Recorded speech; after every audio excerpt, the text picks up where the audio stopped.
गाड़ी वाले से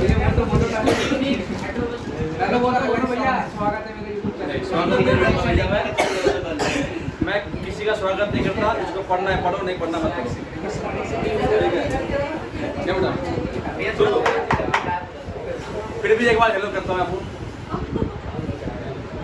ज्योग्राफी के क्लास में मैंने आप लोगों को लास्ट टाइम में 2 टॉपिक करवाया था। एक तो करवाया था इंडियन ज्योग्राफी में भारत का परिचय, और आज के टॉपिक में आपका होगा नदियाँ, और एक इससे पहले कराया था माउंटेन के बारे में। एक बार माउंटेन को आप लोग रिवीजन करेंगे दोबारा से, कौन कौन से माउंटेन कहाँ कहाँ पे है। आप लोगों को जैसे कि मैंने हिमालय के बारे में बताया था पहले, हिमालय को देखेंगे आप लोग।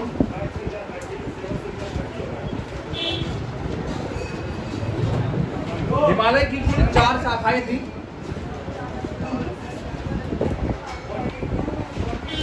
एक, 2,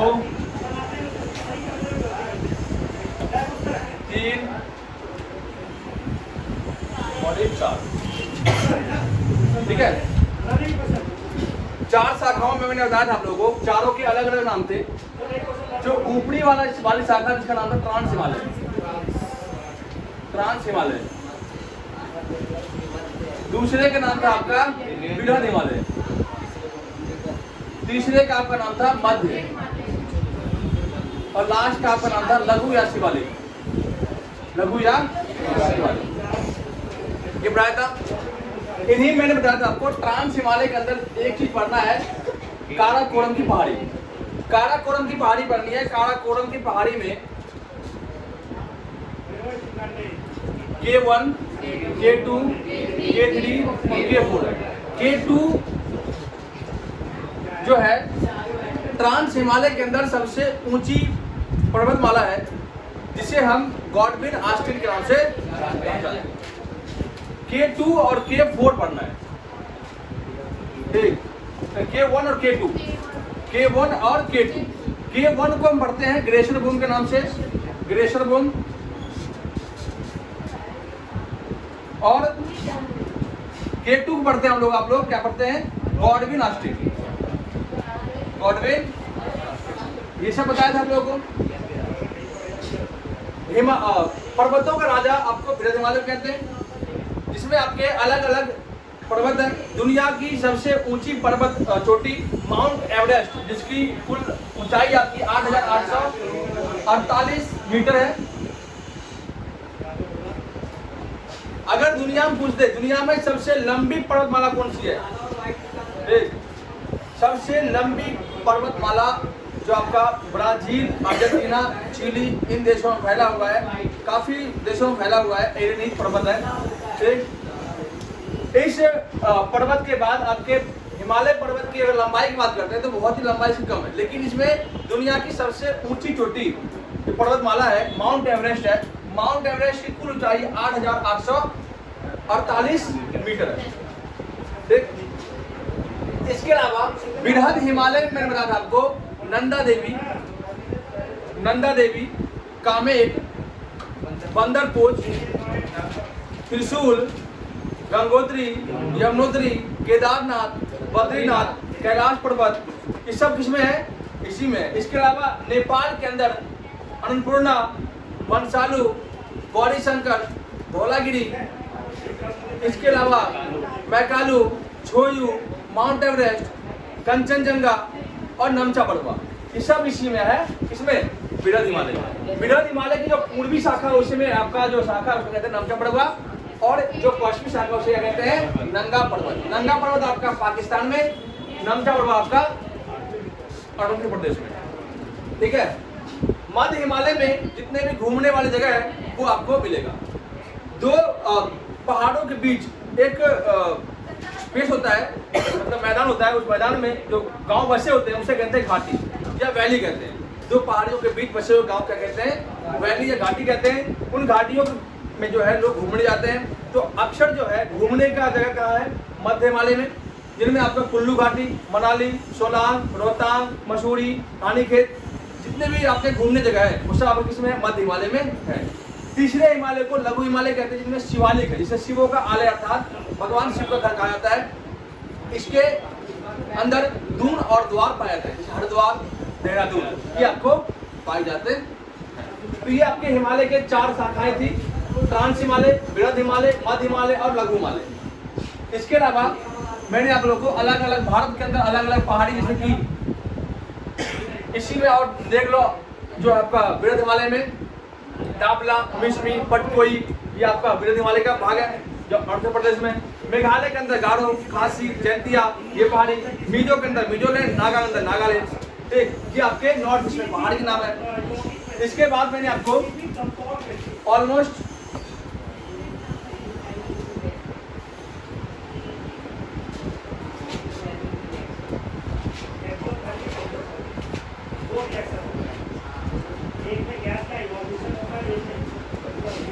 मैंने आप लोगों को एक पहाड़ी का नाम बताया था जो दुनिया की सबसे प्राचीन पहाड़ी है। इस पहाड़ी के अलग अलग जगह पे अलग अलग नाम है, जैसे कि दिल्ली में, राजस्थान में, गुजरात में। इन शाखाओं कहते हैं अरावली हिल्स, अरावली पर्वत, जो दुनिया की सबसे प्राचीनतम पर्वत में से एक है। इसी अरावली हिल्स की एक शाखा दिल्ली में है, जिसे कहते हैं रायसीना की पहाड़ी, रायसीना, और गुजरात में कहते हैं गिर पर्वत, ठीक है। अरावली की सबसे ऊंची चोटी आपकी माउंट आबू का गुरु शिखर है, जिसके ऊपर दिलवारा का जैन मंदिर है, जिसे पाल शासकों ने बनाया था। इसके बाद भारत को 2 भागों में विभाजित करता है विंध्याचल, और नीचे से आपका एक सतपुड़ा। सतपुड़ा की चोटी ऊंची आपका धूपगढ़ी, धूपगढ़ी, और छत्तीसगढ़ में है एक पर्वत जिसे कहते हैं मैकाल, मैकाल पर्वत, जिसकी चोटी ऊंची कौन सी है, अमरकंटक। ये आपका हो गया पश्चिम घाट, और ये आपका हो गया पूर्वी घाट। पश्चिमी घाट की उच्च शाखा कौन सी है, ऊंची चोटी, तो आपका महाबलेश्वर, और पूर्वी घाट की मैनगिरी। जहां पे ये दोनों मिलते हैं, यहाँ पे एक पर्वत है नीलगिरी। इसी नीलगिरी की चोटी आपकी है डोडा बेटा, डोडा बेटा, ठीक। इसके अलावा एक पर्वत और है तमिलनाडु में, इसका नाम है अनेमुडी, अष्टमुडी। अष्टमुडी की सबसे उच्च शाखा अनेमुडी। इसके अलावा इलायची की पहाड़ी है, और आंध्र प्रदेश में आपका नालामला की पहाड़ी, और अन्नामलाई और मुदुमलाई, ये 2 पहाड़ी है, याद रखना आपका, अन्नामलाई और मुदुमलाई। इसके अलावा एक पहाड़ी और सेम नाम पे है, नालामाला की पहाड़ी, नालामाला। तो कंफ्यूज नहीं होना है, ये आपका है अरुणाचल प्रदेश में, ठीक, और ये आपका है आंध्र प्रदेश में। एपी याद रखना, ये नॉर्थ ईस्ट का है, ये साउथ का है, और ये साउथ का है। ये आपको मैंने बताया था जो भारत के अंदर पहाड़ी एरिया है। इसके बाद एक पहाड़ और भी है, अजंता की पहाड़ी, जो केवल महाराष्ट्र में ही है, ठीक। तो ऑलमोस्ट मैंने पहाड़ को सुना दिया था। आज आपका टॉपिक आपका नदियों के ऊपर है, उससे एक बार देखते हैं।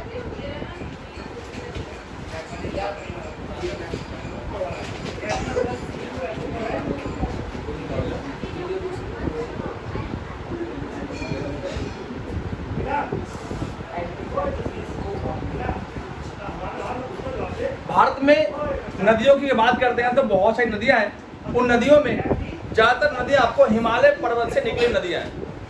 उन नदियों को ध्यान पूर्वक से पढ़ते हैं, और नदियों के किनारे बसे हुए शहर को पढ़ते हैं, और नदियों के किनारे बसे प्रमुख जो आपके कुछ चीजें होती हैं, जैसे कि बंदरगाह हो गया, इसके अलावा आपके अजायबगढ़ हो गए, चिड़ियाघर से कहते हैं, नेशनल पार्क कहते हैं, उनको मैं आपको बताऊंगा।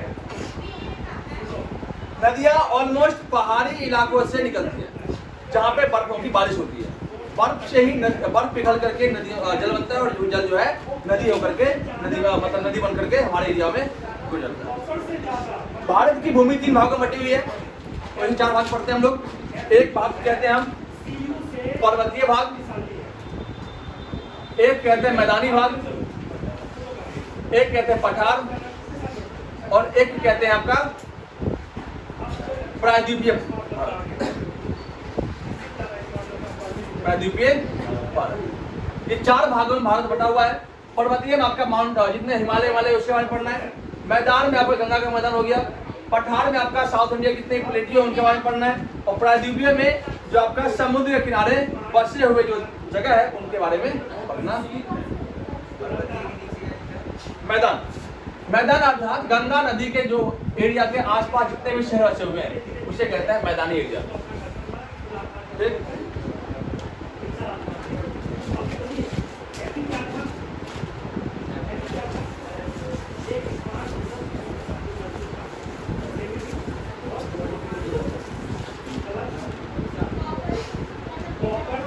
मैप बनाएंगे आप लोग।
नदियों को हम अलग अलग पार्टों में पढ़ेंगे।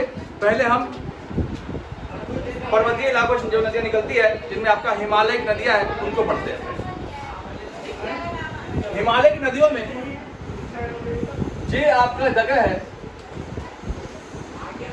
मानसरोवर झील, इसे कहते हैं मानसरोवर।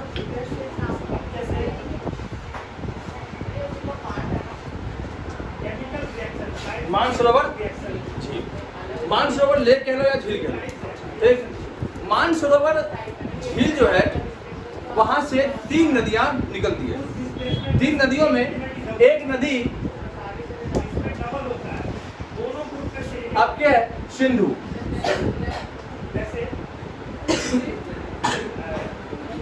एक का नाम है ब्रह्मपुत्र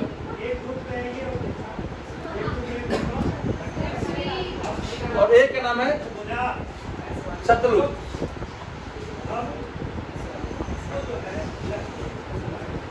इन तीनों नदी को बड़े पढ़ते हैं। देख, सिंधु, ब्रह्मपुत्र, यहाँ मैंने आपका नाम लिख दिया।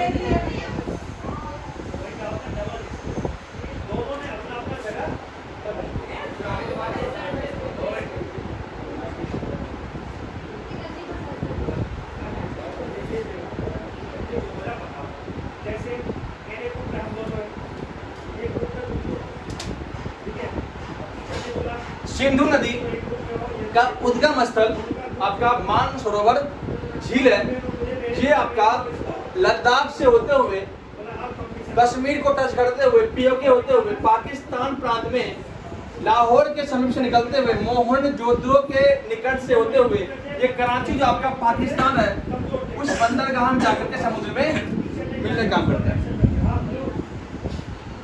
तो सिंधु नदी किनारे एक प्रसिद्ध राजधानी बसा हुआ है, इसका नाम है लेह। लेह जो है प्रॉपर वे में आपका सिंधु रिवर के किनारे बसा हुआ है।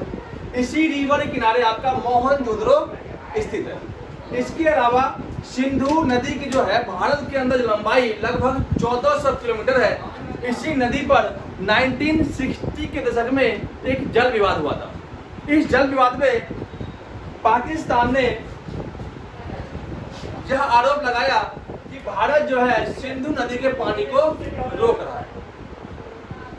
कोई भी इंटरनेशनल नदी जो होते हैं उन नदी के पानी को रोकने का अधिकार किसी को नहीं है। भारत रोक नहीं रहा था, बल्कि उस नदी पर बांध बना करके उसके कुछ हजार टन मान लो पानी जो है भारत जो है यूज में ला रहा था। तो पाकिस्तान ने इस पे जो है इंटरनेशनल कोर्ट में केस डाल दिया। इंटरनेशनल कोर्ट ने इस केस को खारिज किया, कहा कि सिंधु नदी के पानी पर अधिकार पाकिस्तान का भी है और भारत का भी है। इसीलिए ज़्यादा हक अगर पाकिस्तान मांग रहा है तो 60% जो पानी है सिंधु नदी का वो पाकिस्तान यूज करेगा, 40% जो है भारत यूज करेगा। ये बात का फैसला हो गया, डैम बन गया। डैम बनने के बाद अभी हाल में कुछ साल पहले कुछ डैम में क्या हुआ, कुछ खराबी आ गई, इस कारण से एक्स्ट्रा वे में पाकिस्तान को पानी जा रहा था। पाकिस्तान इस बात से भी इशू कर दिया और केस कर दिया, मतलब पाकिस्तान को ऑलमोस्ट कहीं न कहीं से खुजली होता है, कहता है कि हमें लड़ने का चाहिए एक मौका। जैसे कि आजकल के जो बच्चे होते हैं, जैसे कि उनको चाहिए कहते हैं तो कौन सा कुत्ता काट देता है उसको, कि लड़ने के लिए वो कोई ना कोई ढूंढ जाता है, पढ़ाई लिखाई छोड़ करके अपने में ही मगन रहता है। तो पाकिस्तान भी कुछ ऐसा ही अपने आप में सोच रहा था, उसने फिर जाकर केस कर दिया। तो इस केस में ये बना कि भारत जो है, हमारे पास पानी जो है, जो वायदा हुआ था कि 40 और 60% का, उसमें 60% से अधिक पानी भारत हमें भेज रहा है। तो अच्छी बात है ना, मेरे पास 60% अधिक पानी जा रहा है, खराबी क्या है? कहा नहीं, जितना तय हुआ है उतना जो है पानी में चाहिए, उससे ज़्यादा आ गया तो हम इंडिया पर केस कर देंगे। तो कई करोड़ का केस हुआ है। अब जो है इस डैम को ठीक किया गया और पानी को वहाँ से फिर से बंद किया गया। तो कहने का मतलब है कि लड़ने का मूड हो तो भैया किसी भी कारण से लड़ लो। तो पाकिस्तान का यही बहाना है। तो सिंधु रिवर से आपको एक बनना है। सिंधु रिवर जल विवाद 1960 में हुआ था कि आपका मानसरोवर झील से निकल करके पाकिस्तान में घुस करके पाकिस्तान की सबसे लंबी नदी है। अगर भारत नदी को रोक दे पाकिस्तान में अकाल पड़ जाएगा, लेकिन इंटरनेशनल रिवर को कोई रोक नहीं पाएगा क्योंकि ये इंडिया से बाहर नदी है। ठीक, हाँ। इसके बाद हम आते हैं सिंधु की कुछ सहायक नदी, उसको पढ़ते हैं। अभी ब्रह्मपुत्र को रहने देते हैं। सिंधु की कुछ सहायक नदी है, जैसे सबसे बड़ी सहायक नदी है चिनाब। चिनाब सिंधु में ही सतलज मिलती है, सिंधु में ही झेलम मिलती है, सिंधु में ही ब्यास मिलती है, सिंधु में ही रावी मिलती है। तो 5 नदियों का संगम लेकर के सिंधु जो आपका चिनाब है वो जाकर सिंधु में मिलता है। तो सिंधु की सबसे बड़ी सहायक नदी चिनाब है। चिनाब के ऊपर एक बहुत बड़ा बांध बनाया गया है, वो रेलवे ब्रिज बनाया गया है। देख, दुनिया का सबसे ऊंचा रेलवे आर्च ब्रिज होता है। अब आर्च ब्रिज क्या होता है? देखो, 2 पहाड़ी है, एक पहाड़, 2 पहाड़, इन 2 पहाड़ियों के बीच एक पुल बनाया गया है और इस पर चलेगी ट्रेन, इसे आर्च ब्रिज कहते हैं। ये आपका ऑलमोस्ट चिनाब रिवर बना हुआ है, ठीक है। नीचे नदी आ गई आपका चिनाब, चिनाब देख, चिनाब पे और झेलम पे कुछ बांध परियोजना है, उसको एक बार याद कर लेंगे। उसको याद करने का तरीका है, लिख लेंगे आप लोग, शाबाश दूल्हा तू है। कहने का मतलब जो दूल्हा शादी करेगा अपने बीवी को वही चलेगा। एक सा से सलाल, सलाल, बा से बलगीहार, दुल्हा से दुल्हस्ती, दुल्हे ने शादी किया किसी और राज्य में तो तुलबुल, तुलबुल, तुलबुल किस पे है? झेलम पे। सलाल, बलगीहार, दुल्हस्ती, ये 3 बांध परियोजना है। वैसे मैं आपको बांध को अलग पढ़ाऊंगा, लेकिन कुछ ऑलमोस्ट देख लेंगे। सलाल, बलगीहार, दुल्हस्ती, ये तीनों बांध आपका किस पे है? चिनाब नदी पे है, चिनाब। जबकि तुलबुल परियोजना आपका झेलम नदी पे है। इतना आपको याद रखना है, ठीक। सलाल, बलगीहार, दुल्हस्ती ये आपका है चिनाब पे, जबकि तुलबुल आपका किस पे है? झेलम पे, ठीक। कोई दिक्कत? आगे बढ़ते हैं। सिंधु की सबसे बड़ी सहायक नदी चिनाब है। चिनाब में झेलम मिलती है। झेलम, चिनाब, रावी, ब्यास और चिनाब और सिंधु, इन सबका प्राचीन नाम अलग अलग था, ठीक। वो भी देखना आप लोग को। झेलम नदी के किनारे ही आपका प्रसिद्ध शहर कश्मीर बसा हुआ है। तो कश्मीर ऑलमोस्ट किस नदी किनारे है? तो झेलम नदी के किनारे है। इसी पे आपका तुलबुल बांध परियोजना। सतलुज नदी किनारे आपका लुधियाना शहर बसा हुआ है। लुधियाना जो आपका पंजाब में। एक सतलुज नदी किनारे क्या है? लुधियाना बसा हुआ है। झेलम किनारे आपका श्रीनगर जो आपका है, कश्मीर की जो कैपिटल श्रीनगर है, वो आपका बसा हुआ है। ठीक है। कश्मीर को बसाया किसने था? सम्राट अशोक ने इसको बसाया था। कश्मीर के अंदर ही चौथी बौद्ध संगति कनिष्क के टाइम में आयोजित हुई थी। ठीक। अब हम आगे चलते हैं। सतलुज के ऊपर ही एक बांध है, इसे कहते हैं हम लोग पंजाब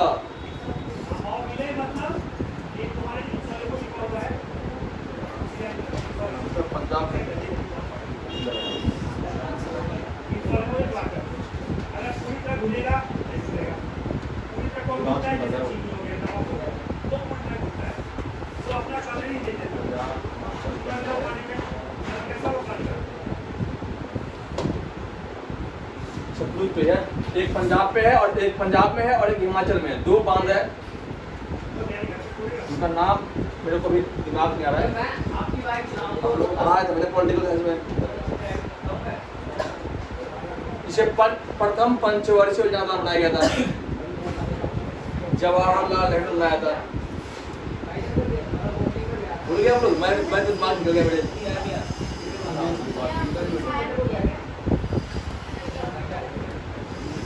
याद करो, चलो मैं बताता हूँ याद करके। ठीक है। फिलहाल सतलुज पे जो है आपका लुधियाना शहर है। अब हम आगे आते हैं ब्रह्मपुत्र पे।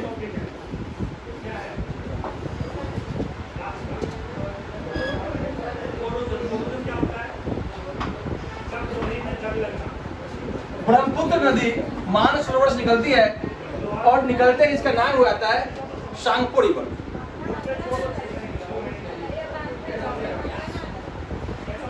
सांगपो नदी। ब्रह्मपुत्र को सांगपो कहते हैं। ठीक है। ब्रह्मपुत्र को सांगपो कहते हैं कहाँ पे? तिब्बत में, चाइना में। जब ब्रह्मपुत्र नदी अरुणाचल प्रदेश में प्रवेश करती है और यहाँ एक दर्रा है, जांगयाप दर्रा।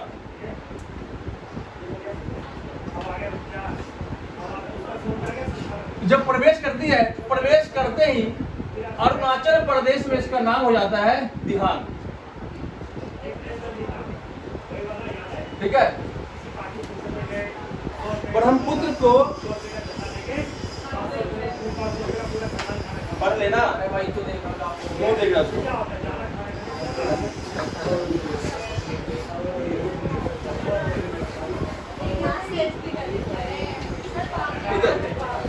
याद आ गया मेरे को।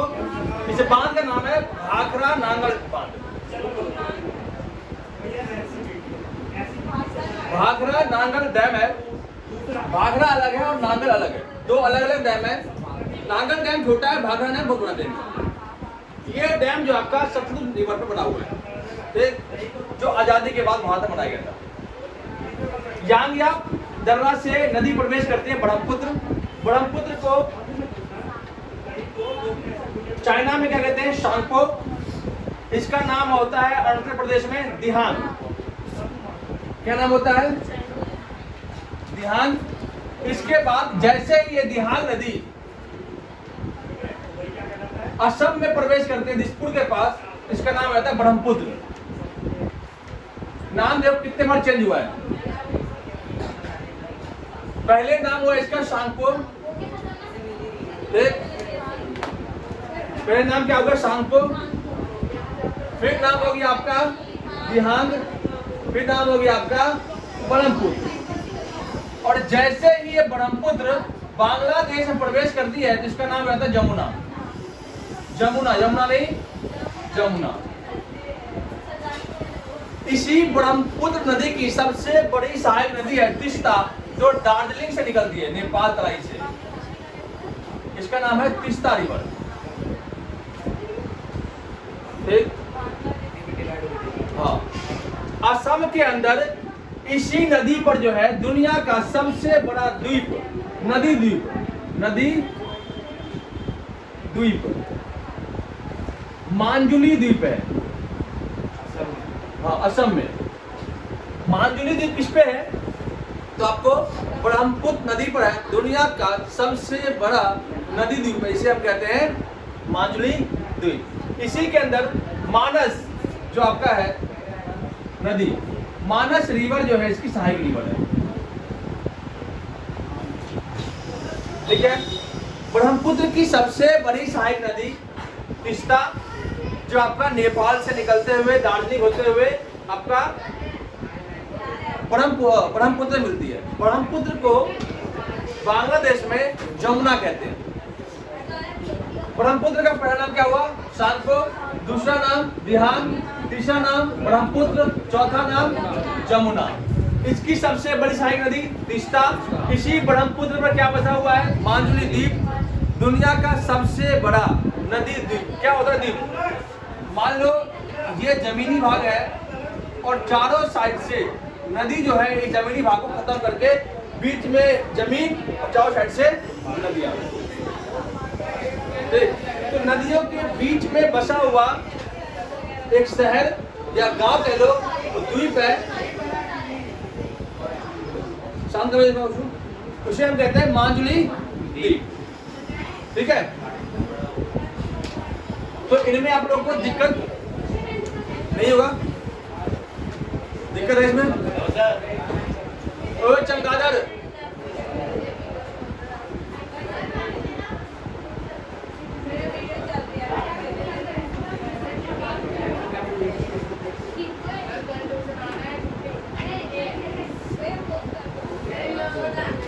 तुम लोग को मैं जब समझा रहा हूँ तुम लोग को समझ रहा है? ओए क्लास लीडर,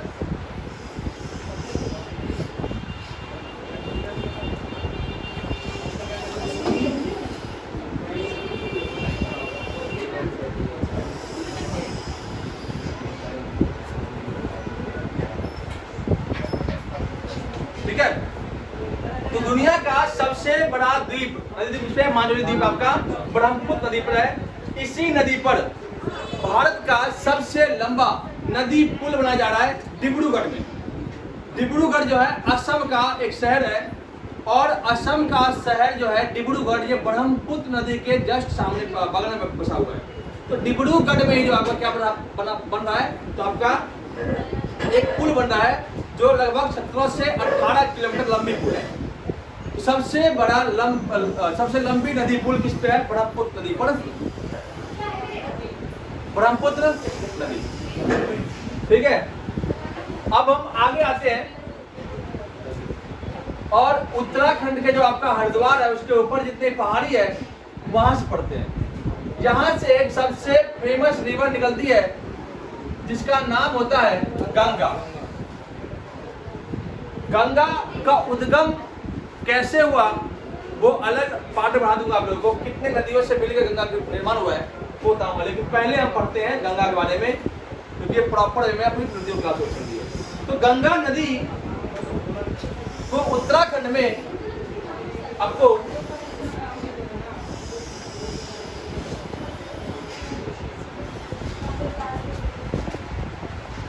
भागीरथी नाम जानते हैं। उत्तराखंड में गंगा को भागीरथी कहते हैं। फिर जैसे ये भागीरथी देव प्रयाग से निकलती है तो निकलने के बाद इसका नाम रहता है गंगा। और गंगा के एक सहायक नदी है जमुना। ये भी एक गंगोत्री ग्लेशियर से निकलती है। दोनों नदी जो है ऑलमोस्ट गंगोत्री ग्लेशियर से निकल करके गंगा और यमुना अलग अलग होकर के और गंगा यमुना का संगम होता है आपका प्रयागराज। तो गंगा की सबसे बड़ी सहायक नदी यमुना। गंगा की सबसे बड़ी सहायक नदी आपका यमुना है। गंगा नदी की और भी अनेक सहायक नदी है, जैसे राम गंगा,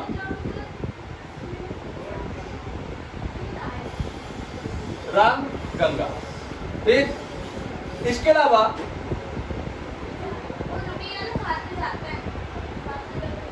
सरयू रिवर, जिसे बिहार में घाघरा के नाम जानते हैं, घाघरा रिवर। ठीक है, घग्गर कह लो इसको, घग्गर नदी, ये भी क्या है, इसकी सहायक है। इसके अलावा गंगा की और सहायक नदी, जैसे कि बिहार के अंदर गंडक, बूढ़ी गंडक, कोसी, अनेक इनकी सहायक नदियां हैं, जो कि पूछते भी और नहीं पूछते क्या। इनमें से ये पढ़ लेना, सरयू रिवर, सरयू नदी किनारे बसा हुआ अयोध्या है हमारा, अयोध्या। ठीक, और कोसी जो नदी है, ये बिहार का शोक कहलाता है।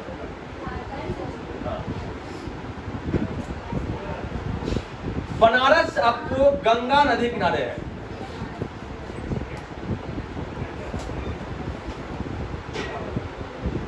कहां पे है?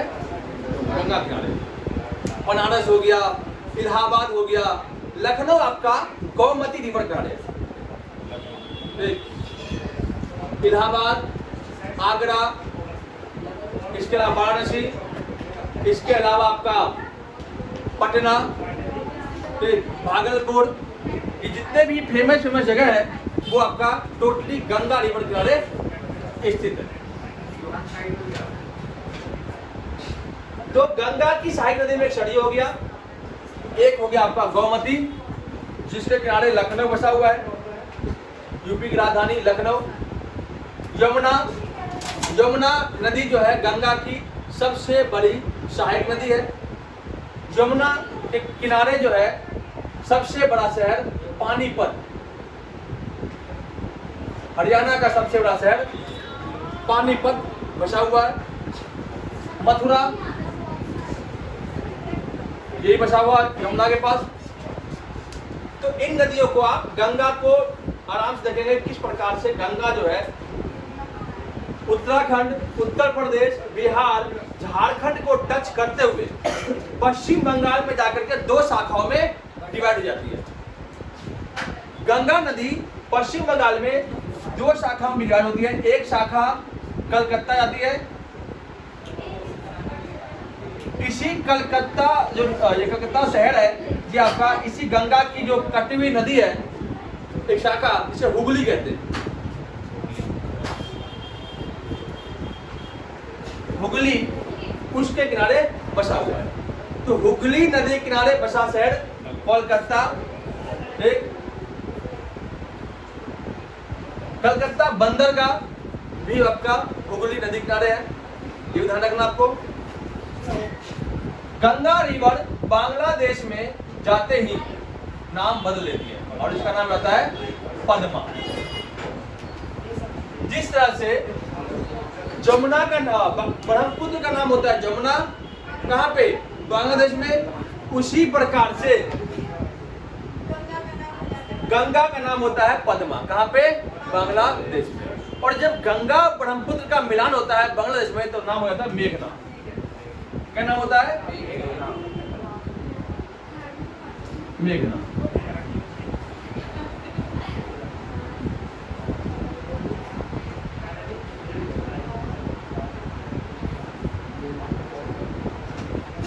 नाम हो गया मेघना इसका।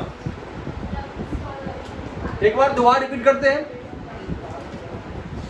मानसरोवर झील से तीन नदी निकलती है, एक का नाम सिंधु, एक का नाम सतलज, एक का नाम ब्रह्मपुत्र। सिंधु रिवर पाकिस्तान जाती है।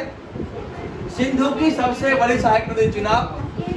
चिनाब में और भी सहायक नदियां मिलती है, जैसे कि सतलुज, ब्यास, रावी, झेलम, कीर्तनी। इसके अलावा गंगा नदी का उद्गम आपका गंगोत्री ग्लेशियर से, यमुना का उद्गम आपका गंगोत्री ग्लेशियर से। ये दोनों नदियां एक ग्लेशियर से निकल करके अलग अलग भागों में बढ़ती है। यमुना जो है गंगा से मिलती है प्रयागराज अर्थात इलाहाबाद में संगम पे। यमुना किनारे बसा शहर पानीपत मथुरा, जबकि गंगा किनारे शहर बसा हुआ आपका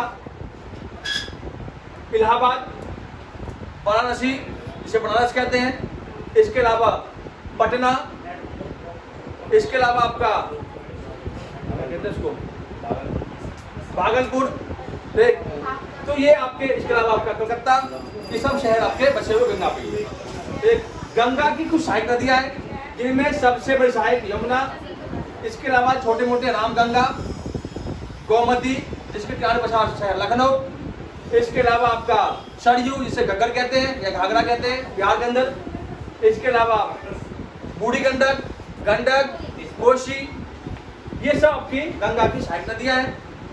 और भी नदियां हैं जो गंगा में मिलती है, जो बिहार के प्रमुख नदियों में से एक है। गंगा जो है बिहार के अंदर 12 जिलों से गुजरती है। ठीक, 12 जिलों से गुजरने के बाद ये गंगा जो है झारखंड होते हुए पश्चिम बंगाल में प्रवेश करती है और पश्चिम बंगाल में 2 भागों में बढ़ जाती है। एक का नाम होता है हुगली और एक का नाम होता है भागीरथी। ठीक, पश्चिम बंगाल में भी गंगा को भागीरथी नाम से जानते हैं। एक का नाम हुगली, एक का नाम भागीरथी। यही भागीरथी जब बांग्लादेश में प्रवेश करती है इसका नाम होता है पद्मा, और पद्मा और जमुना मिलकर बनती है मेघना। और इसी मेघना नदी जो है दुनिया का सबसे बड़ा डेल्टा बनाती है, इसे कहते हैं सुंदरबन का डेल्टा, जहाँ पे व्हाइट टाइगर पाया जाता है, बंगाल टाइगर। तो सुंदरबन का डेल्टा किस नदी पे है? तो ब्रह्मपुत्र और गंगा। क्योंकि पता होगा आपको कि गंगा नदी जो है अपने साथ लाखों टन जो है मलबा लेके आती है। डेल्टा क्या होता है? तो नदियां जो है अपने साथ जो मलबा लेके आती है वो समुद्र के किनारे छोड़ देती है, कचरा इकट्ठा कर देती है। वो क्या बन जाता है? एक तरह से द्वीप बन जाता है। वो क्या बनता है? आपका नदी डेल्टा बन जाता है, जिसमें छोटे मोटे मैंग्रोव वन निकलते हैं। ठीक, तो वही डेल्टा आपका सुंदरबन का डेल्टा दुनिया का सबसे बड़ा डेल्टा बनाता है। ठीक, सुंदरबन का डेल्टा जहाँ पे क्या पाया जाता है? आपका बंगाल टाइगर। ठीक है, ब्रह्मपुत्र का नाम सांको किस दर्रे से प्रवेश होती है? यांगिया दर्रे से। इसको कहते हैं युहान, इसको कहते हैं ब्रह्मपुत्र, इसी कहते हैं यमुना, इसी कहते हैं मेघना, और इसी में बसा हुआ द्वीप है माजुली द्वीप। इसके अलावा तीस्ता रिवर की सहायक रिवर है, मानस रिवर की सहायक रिवर है, डिब्रूगढ़ जो है ब्रह्मपुत्र नदी पर बसा हुआ है। ठीक है, कोई दिक्कत नहीं ना? आगे बढ़े।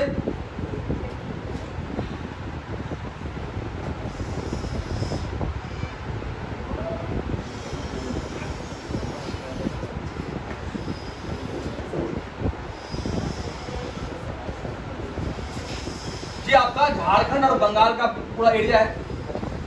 झारखंड से निकलती है दो नदी, एक का नाम दामोदर और एक का नाम स्वर्णरेखा। ठीक है, एक का नाम दामोदर नदी और एक का नाम स्वर्णरेखा नदी। स्वर्ण रेखा, दामोदर नदी पर दामोदर घाटी परियोजना बनी हुई है, जो आजादी के पहले बनी थी। दामोदर घाटी परियोजना। स्वर्ण नदी पर एक डैम बना हुआ, कहते हैं हुंडरू, एक जलप्रपात जिसे कहते हैं हुंडरू जलप्रपात। याद रखना इसको, हुंडरू, हाँ, हुंडरू जल प्रपात। ठीक है, स्वर्ण रेखा नदी और दामोदर नदी ये झारखंड और पश्चिम बंगाल दोनों में आती है। ठीक है, स्वर्ण रेखा नदी के ऊपर हुंडरू जलप्रपात है और दामोदर नदी है। ठीक है, दामोदर नदी और स्वर्ण रेखा ये आपका छोटा नागपुर के पठार से निकलती है। ठीक है, तो दिक्कत। अब हम आगे आते हैं, आपको बताया था पर्वत में एक पर्वत आपका ये विंध्याचल, ये आपका है सतपुड़ा, और यहां आपका है मैकाल। ये क्या है? ये क्या है? ये क्या है? मैकाल।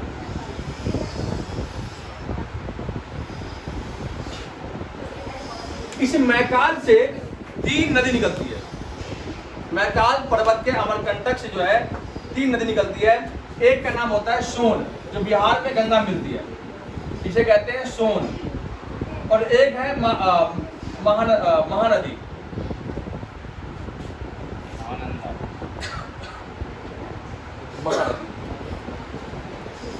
ठीक है, महानदी। और एक का नाम है नर्मदा नदी। क्वेश्चन आता है कि पूरब से पश्चिम की ओर बहने वाली नदी में से एक नदी का नाम बताओ, वो आपका है नर्मदा।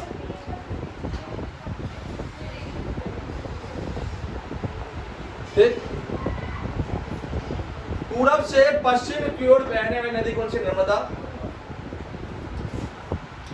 मध्य भारत से उत्तर भारत और बिहार के ऊपर जाने वाली नदी कौन सी है? सोन।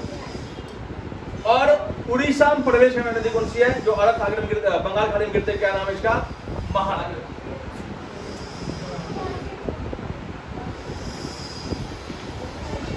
इसी महानदी पर भारत का सबसे लंबा डैम बना हुआ है, इसका नाम है हीराकुंड डैम। हीराकुंड, हीराकुंड बांध जो है आपका महानदी बना हुआ है, जो भारत का सबसे लंबा बांध है। भारत के अंदर सबसे लंबा बांध कौन सा है? महानदी पर बना हीराकुंड बांध। जिस प्रकार से गंगा, यमुना, ब्रह्मपुत्र की नदियां जो है डेल्टा बनाती है, ब्रह्मपुत्र गंगा, उस प्रकार से नर्मदा जो है डेल्टा नहीं बनाती, क्योंकि इस नदी में कचरा बहुत कम इकट्ठा होता है, क्योंकि ये 2 पहाड़ियों के बीच गुजरती है इसलिए, और पठारी नदी है, इसलिए इस नदी में डेल्टा बनाने की संभावना नहीं होती है। तो क्वेश्चन आता है कौन सी नदी डेल्टा नहीं बनाती है, तो आपका नर्मदा। और एक और इसका नाम है तीस्ता और ताप्ती। क्या नाम है? ताप्ती रिवर। समझे? उज्जैन से एक नदी निकलती है जिसका नाम होता है चंबल।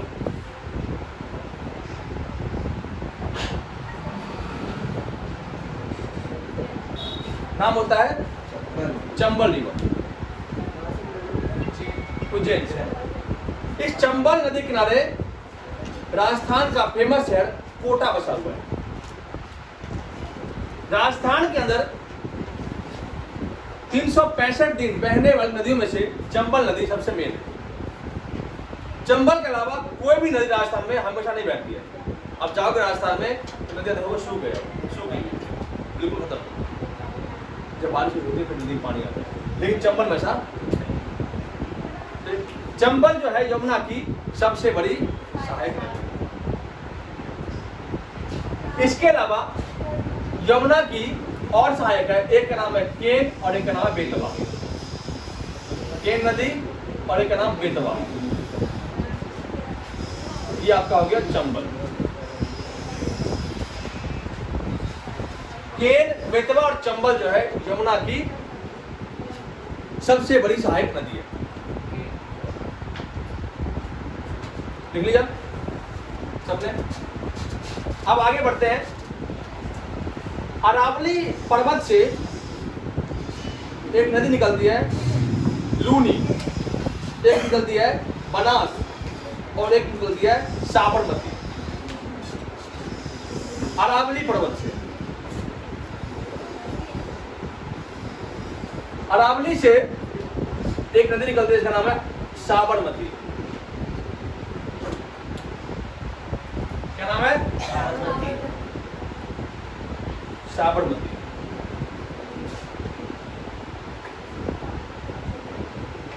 साबरमती, ठीक है, साबरमती। इसके अलावा एक नदी निकलती है लूनी। लूनी निकलती है अरावली हिल से। एकमात्र ऐसी नदी, ना तो ये किसी नदी मिलती है ना ये किसी समुद्र में मिलती है, ये जमीन में जाकर घुस जाती है सीधे। ये नदी ऐसी नदी है जो जमीन में आके विलुप्त। ये नदी अरावली हिल से निकल करके राजस्थान और गुजरात में जाती है और कच्छ की रणभूमि में जमीन में मिल जाती है, विलुप्त होना। इस नदी का नाम है लूनी। लूनी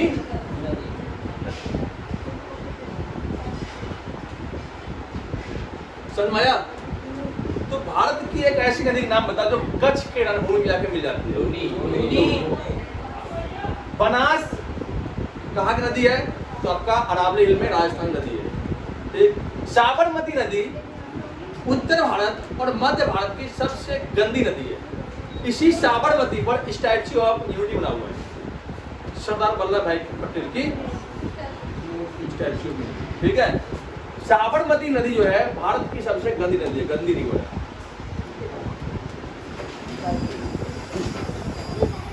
क्या बना इसी ऊपर? यूनिटी है, स्टैच्यू, सरदार पटेल की मूर्ति, पटेल जी की।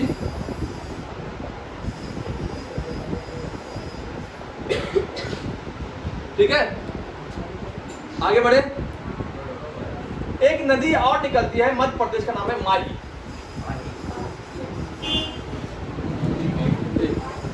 माही रिवर। ठीक है। माही रिवर जो है राजस्थान और गुजरात में होती है। ये माही को इसलिए याद करते हैं क्योंकि माही जो है, माही कर्क रेखा को दो बार काटती है।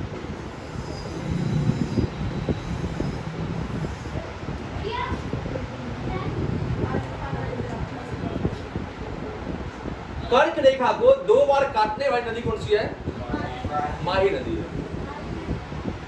अब ज्यादा नदी नहीं है, अब सिंपल सी नदी है, क्योंकि दक्षिण भारत नदियां उतनी नहीं। यहाँ है आपका त्रिम्बकेश्वर की पहाड़ी। त्रिम्बकेश्वर की पहाड़ी, त्रिम्बकेश्वर की पहाड़ी से एक नदी निकलती है, पाड़वा कह लो, गोदावरी कह लो, गोदावरी। ये दक्षिण भारत की सबसे लंबी नदी है। ठीक है, गोदावरी।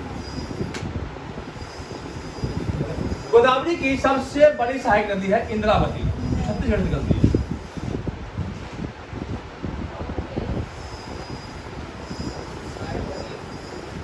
इंद्रावती, गोदावरी। ठीक, त्रिम्बकेश्वर की पहाड़ी से निकलती है। एक नदी और निकलती है आपको कर्नाटक से, जिसका नाम है कृष्णा, और एक और निकलती है कर्नाटक से, जिसका नाम है कावेरी। कृष्णा में नदी मिलती है मूसी, मूसी रिवर। ये मूसी रिवर किनारे बसा शहर आपका हैदराबाद, मूसी रिवर। ठीक है। कृष्णा नदी के अंदर जो है दो नदियां और मिलती है, एक का नाम है तुंग और एक का नाम है भद्रा। तुंग और भद्रा, तुंग और भद्रा, ये दो नदी मिलती है किसमें? कृष्णा। गोवा जो है, गोवा आपका मांडवी रिवर पे, मांडवी रिवर बसा हुआ शहर है गोवा। ठीक है, समझ गए? कृष्णा नदी और कावेरी नदी, कावेरी नदी से एक नहर निकाल करके कृष्णा में अटैच किया गया है, और इन्हीं दोनों नदी के ऊपर बना हुआ है एक आपका इसरो का सैटेलाइट लॉन्चर केंद्र, एक इसरो का। हाँ, पुलिकट झील जो है आपका गोवा में इसी में है, पुलिकट झील। कृष्णा और कावेरी पे बना हुआ झील आपका है पुलिकट झील है, और इस पुलिकट झील पे आपका इसरो का सैटेलाइट लॉन्चर है। कावेरी नदी कहाँ से? क्या कह रहे हो? कावेरी कर्नाटक से। कावेरी जो नदी है ये दक्षिण की गंगा है। दक्षिण के अंदर जिस प्रकार से उत्तर भारत में इस गंगा को मानते हैं पवित्र, उसी प्रकार से दक्षिण भारत में कावेरी को मानते हैं सबसे पवित्र रिवर। इसलिए दक्षिण भारत की गंगा किसे कहते हैं? कावेरी।